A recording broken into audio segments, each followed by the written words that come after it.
title of my message today is Little Rocks in My Path. I'm not talking about my wife, little disclaimer. Her name's Roxy, if you didn't know.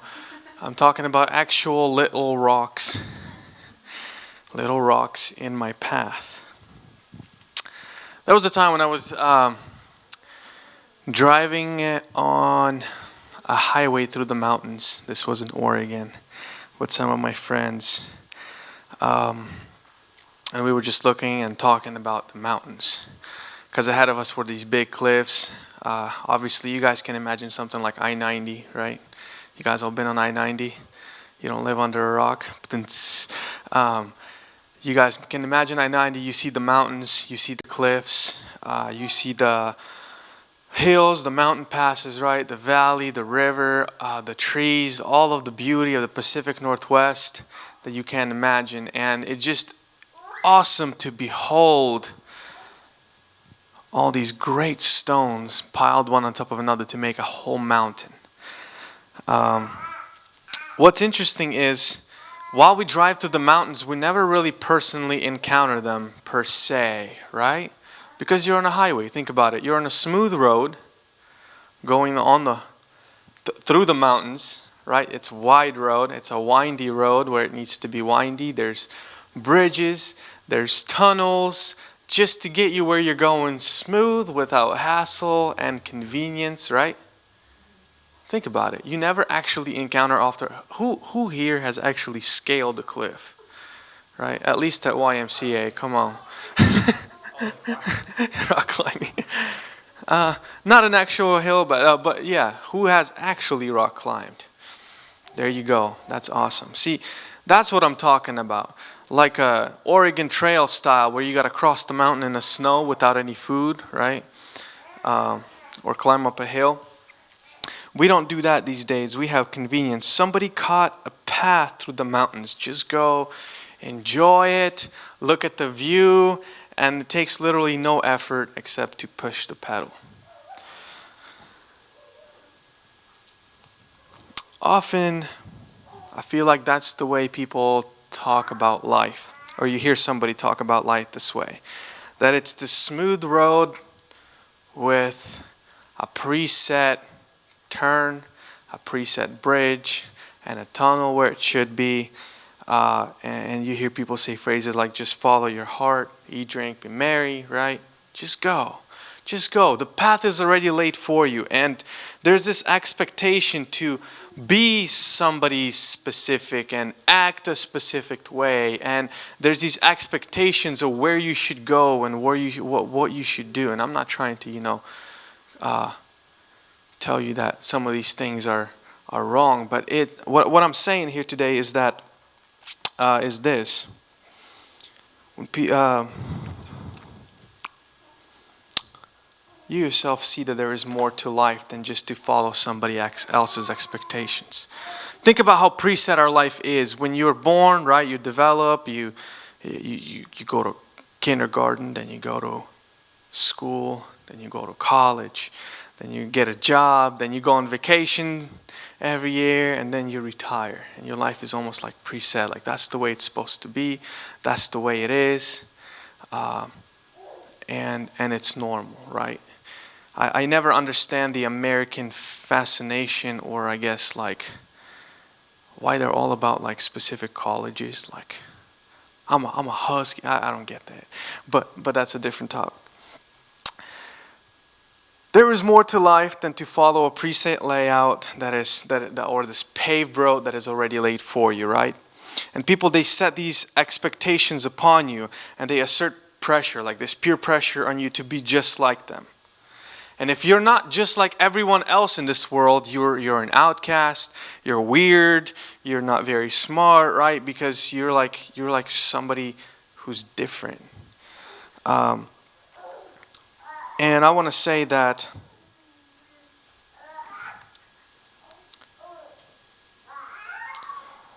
there's a verse in the Bible that says, the message of the cross is foolish to those who are headed for destruction. But we who are being saved know that it is the very power of God. People in this world will look at you and they will think that you are foolish if you follow God's way. Because going God's way isn't always going the way the world wants you to go. For example, my friend who gave up everything and just went to be a full-time missionary. Most people would look at that and they would say, that is so strange. You had a career path, you went through college, you're educated, and then you just give up everything and left. Why? That is weird. That is not wise. That is, and they will tell you what it is, because there is an expectation of what you should do. Today I want to tell you that you are to show people a different way.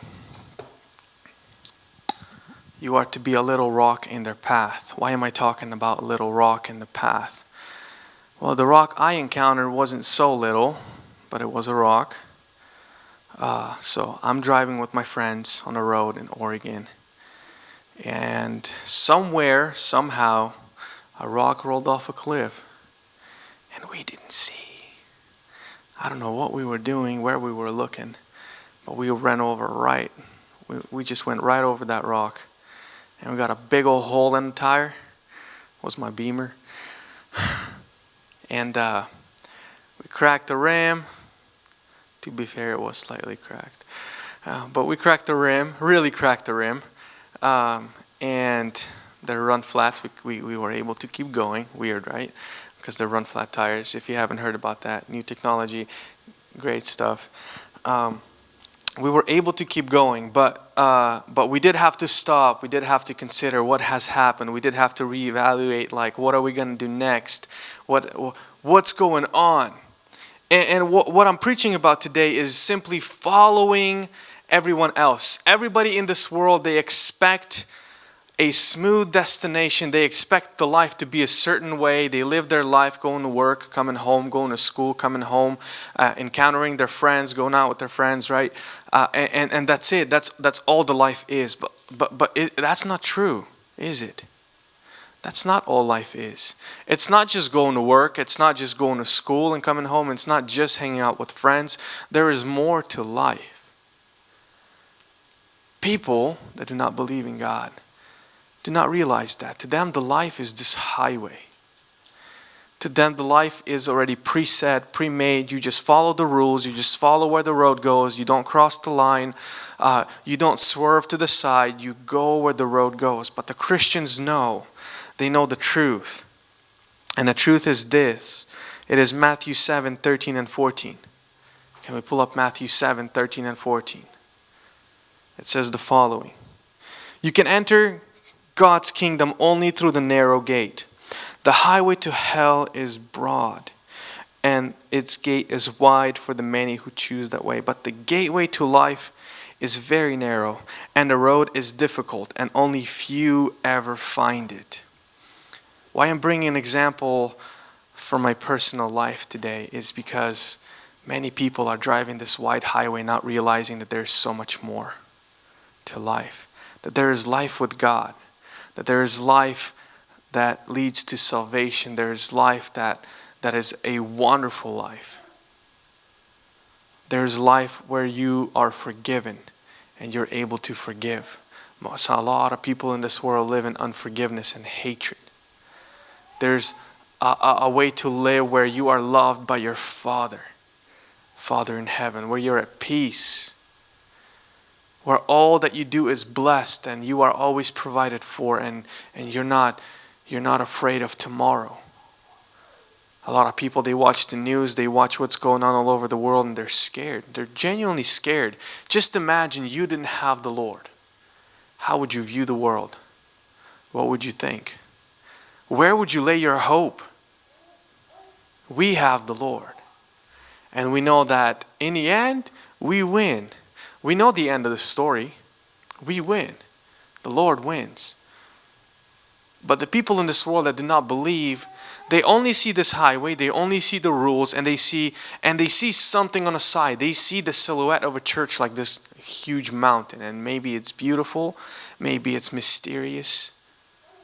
But until they encounter a Christian, until they encounter you, and you shake up their life a little bit, they might just keep going the same route. This rock that fell off the mountain really shook our trip, I tell you what, we had a big old hole in our tire and a cracked rim. That will shake you up. If you conform and try to keep up, what will happen? You will be just like everyone else. You will make fun of the people who are falling behind. You will feel some kind of pride. You will feel that you're better than the people who you're ahead of, right? And then the people who are successful and ahead of you, you wanna play what's that game where you hit a hog that pops out? Whack-a-mole. You want to play whack-a-mole with those people. You want to knock them down because you're jealous, because they're successful, because they're doing better. And to you, life instantly becomes like a race. Like, I got to outperform everyone. I got to do better than everyone. That's if you don't know the Lord. But if you do know the Lord, then you understand that you are on God's timing. That you're not in a rush. You're not in some kind of a race. You should be ambitious for the Lord. You should strive to do something with your life. This is no excuse for you to just sit down and do nothing, right? But you are not in a race with the Lord. And not in a race. You're more so in a race with time. But the Lord has His plan for your life. And the Lord will lead you. Therefore, there is no need to be afraid. No need to be anxious. No need to play whack-a-mole with people who are successful and be jealous and strive to do better than them. No need to put down the people who already put down and think that you're better. There's only you and the Lord. And you're trying to pull people off the highway on a difficult path because that path leads to life. You're telling them, hey, this isn't the way.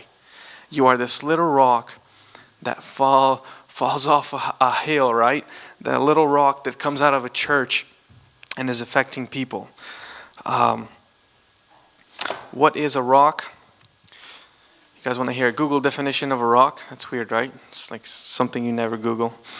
A rock is made of one or more minerals that have been cemented, squeezed, and heated, or melted and cooled together. That's a rock. I brought one for you, right off our gravel lot in my back pocket, so y'all can see what I'm talking about. It's not very big. Look at this cute little rock. There are more rocks over there, pun intended, with Ezra. What is the definition of a rock? We went over that. So when we look at a rock, it's nothing special. If rock was special, you wouldn't leave it outside, right? If rock was special, you wouldn't skip it on the lake for it to sink. You guys skip your phone on the lake? No. You leave your phone outside by the road? No. Rock is nothing special. And yet in the Bible, it's interesting because it just dawned on me, like when I was making a sermon. Before I was making a sermon, it just dawned on me. The Bible talks so much about the rock, and it is so simple. Like the simplest thing you could think of, like when you come outside, what do you see? A blade of grass and a rock by it, right? A rock. Like, what is a rock? And yet the Bible holds it a very great significance. We encounter rocks, when we shake them out of our shoes or when we're mowing the lawn and you run into one, you definitely know. You guys know what I'm talking about? One hit me in the foot really hard once. Lawnmower launched it. That hurt.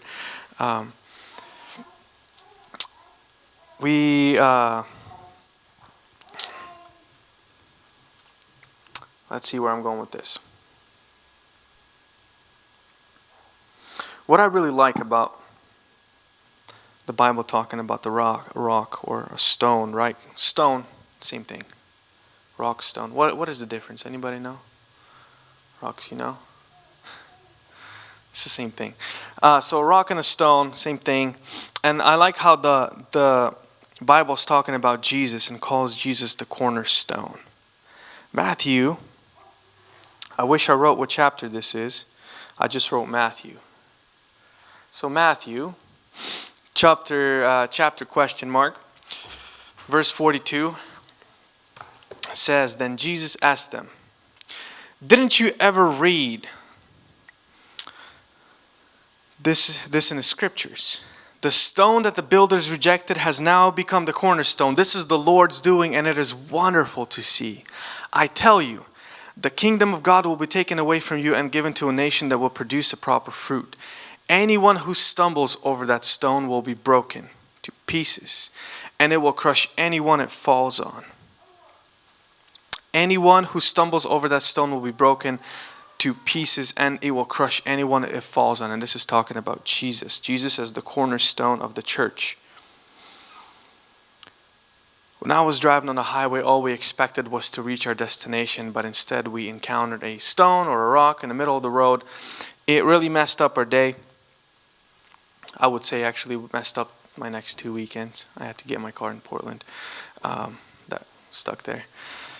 Had to take a train. In the same way, Christians ought to get in the way of the people's lives in the world. You have to get in somebody's life. Because people are just going a preset way, and you have to give them a little dose of reality. And tell them that where you're going is called a Broadway. It's a highway.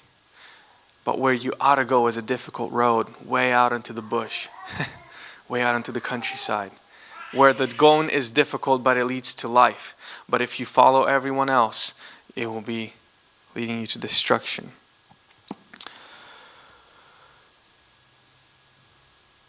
The Bible calls Peter the rock. Matthew 16. I wrote where this is written. Matthew 16:18.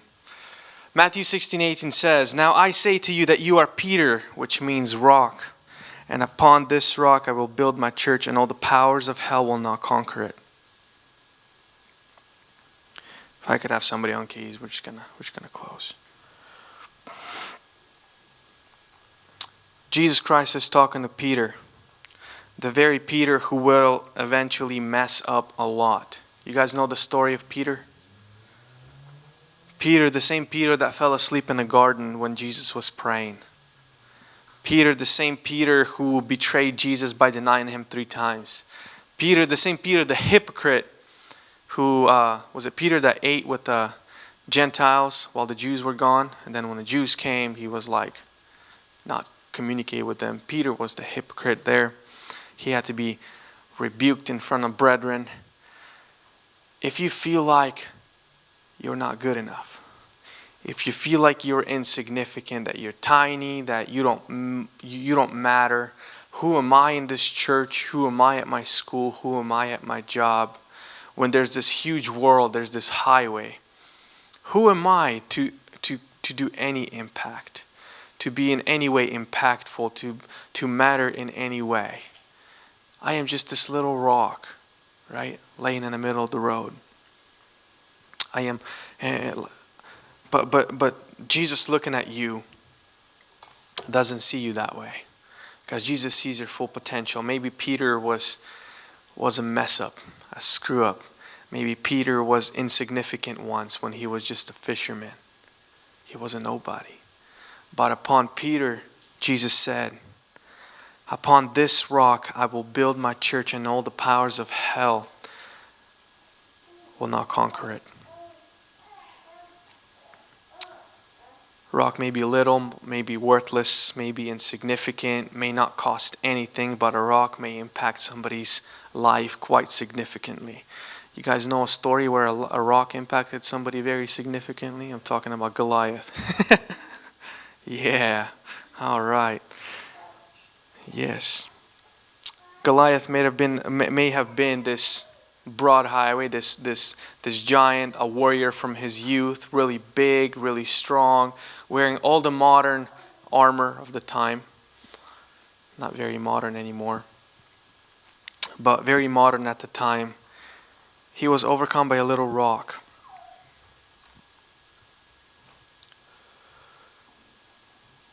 I guess my call today is, if you doesn't work, that's okay. We're going to stand to prayer here soon.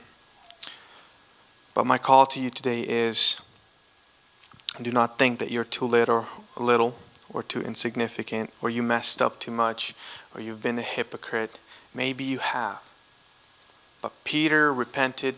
Peter made his way right. And Peter was used, and even though he was this little insignificant rock, like this little rock that just belongs on a hill that I would have never encountered, but I encountered, and it cost me thousands of dollars, Lord knows. It changed my life, changed the rims on my car. You guys are also impactful. I know it's a silly little example I'm using, right? Just a silly little example. But think about it. The whole world is going towards hell. The whole world is going in one culture, with one in one direction, with their policies and their rules, and they don't understand that there is someone else, something else. And what I'm saying today is just be that little annoying rock that falls into the highway. Be that little annoying rock that you find in your shoe and you have to shake to get out. Because maybe, just maybe, they will notice you, and then they will notice that there's something better, right? If you never encounter an obstacle, you never notice that there could be another way. If they never encounter you, if you just stay on the sidelines. A lot of Christians today stay on the sidelines. They're not active. They're just sitting there. They're asleep. You guys remember the parable that was just read today from Mark 13? The last parable, the master went off and he left people in charge, and it says, do not let the master come back and find you sleeping. And I feel like many people today are just asleep in a church. Many people today do not serve God. And I'm not saying that you have to come up on a stage and be part of the worship team. I'm not saying you have to come up and be a preacher or do 2 on Tuesdays. I'm not saying you have to run our camps. What I'm saying is you have to be impactful where you are planted. God doesn't make mistakes. You're not in your family just because God planted you there. You're not in your school just because God planted you there. You're not at where you work and your co-workers are not there by accident. We're Christians. We don't believe in accidents, right? We believe in God and His plan. You're not there by an accident. So I want to tell you today, get out of the church. Roll off the mountain into the world, onto the highway, and change somebody's life. Tell them that it may be comfortable to be on the highway and very uncomfortable be off-roading, right, Slavik? Your Jeep. It may be a little tough, but you'll get where you're going. You'll get into heaven as opposed to getting to where everyone else is going and in not a good place. It is when we are weak that we are the strongest. It is when things in our life go wrong that we truly experience God. And if you think about it, the church truly really only grows under persecution. And I feel like right now we're a little relaxed. My challenge to you today is not to think you're too little, too insignificant, too unimportant, but to roll off your mountain, roll off your place where you've been lodging way too long, and to really change your life. Let us all stand.